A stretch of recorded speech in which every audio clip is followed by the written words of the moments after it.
Ya, saya semalam telah membentangkan laporan kepada Jemaah Menteri tentang peningkatan PPS, jumlah keluarga dan juga jumlah masa banjir. Dan pada hari sebelum itu, ya, hanya terdapat kira-kira 1,000 orang yang berada di PPS.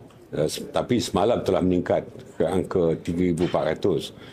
Pada hari ini saya hampir pasti angka itu akan meningkat dan saya akan kemaskinikan maklumat terbaru apabila saya sendiri mengadakan lawatan kerja untuk meninjau bukan hanya kesiapsiagaan tetapi juga penyantunan terhadap masa-masa banjir di kawasan-kawasan yang akan menerima luruan hujan yang berlebihan. Saya telah melaporkan semalam bahawa luruan hujan di Pantai Timur, terutamanya di Pahang dan di Johor, ia akan melipat ganda kepada 5 hingga 7 kali ganda.